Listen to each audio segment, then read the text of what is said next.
warahmatullahi wabarakatuh. Salam sejahtera bagi kita semua, shalom.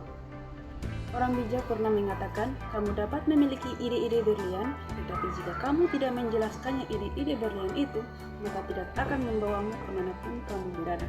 Yang artinya, bahwa ide yang berlian harus juga ditambah dengan skill komunikasi. Jadi pada kesempatan kali ini, saya akan menjelaskan atau sharing kepada teman-teman sekalian tentang bagaimana komunikasi yang efektif. Semoga bisa menambah wawasan dan pengetahuan untuk kita semua.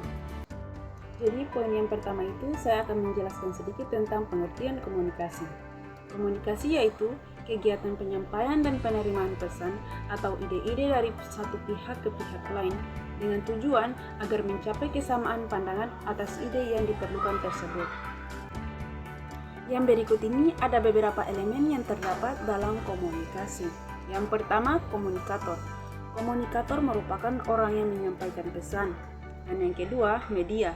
Media ini merupakan sarana untuk berkomunikasi. Dan yang ketiga, umpan balik. Umpan balik adalah respon dari komunikan terhadap pesan yang akan diterima. Dan yang keempat, pesan. Pesan adalah ide atau informasi yang disampaikan. Dan yang kelima, komunikan. Komunikan merupakan audiens atau pihak yang menerima pesan. Yang berikutnya kita akan membahas tentang fungsi dari komunikasi. Fungsi dari komunikasi yaitu yang pertama, membangun konsep diri. Dan yang kedua, eksistensi diri. Dan yang ketiga, kelangsungan hidup. Dan yang keempat, memperoleh kebahagiaan. Dan yang kelima, terhindar dari tekanan dan ketegangan.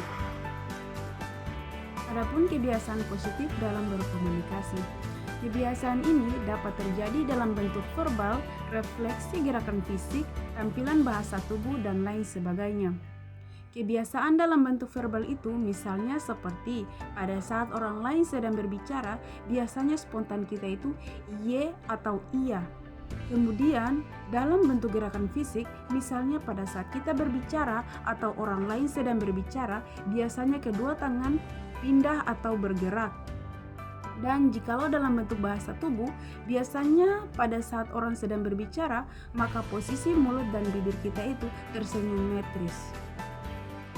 Dan juga ada kebiasaan buruk dalam berkomunikasi.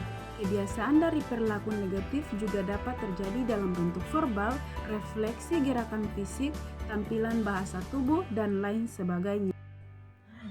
Ada 3 macam perilaku berbicara dalam berkomunikasi. Yang pertama, perilaku berbicara agresif, dan yang kedua, perilaku pasif, dan yang ketiga, perilaku berbicara asertif.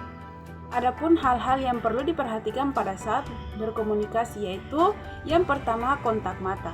Dan yang kedua, ekspresi wajah, ketiga, postur tubuh, dan yang keempat, selera berbusana, dan yang kelima, berkomunikasi efektif. Komunikasi. Ternyata komunikasi yang baik telah banyak melahirkan beberapa penulis yang sangat luar biasa. Kemudian juga komunikasi yang baik ini telah melahirkan pembicara-pembicara yang besar.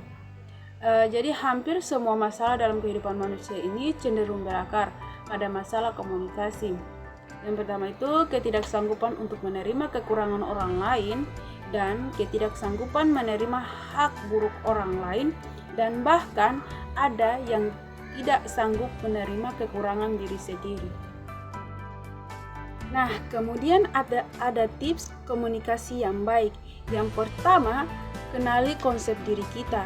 Yang kedua, kenali kelebihan dan kekurangan kita. Dan yang ketiga, tetapkan tujuan komunikasi.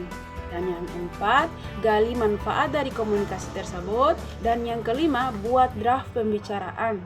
Dan yang keenam, kuasai topik pembicaraan. Dan yang ketujuh, saling menghargai perbedaan pendapat. Dan yang kedelapan, menahan diri untuk menguasai pembicaraan. 9, pertahankan kontak mata. Dan ke-10, empati terhadap situasi dan kondisi.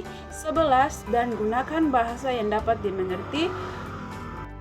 Mungkin dari beberapa tips yang sudah dijelaskan tadi, semoga dapat membantu kita semua memperbaiki cara berkomunikasi kita.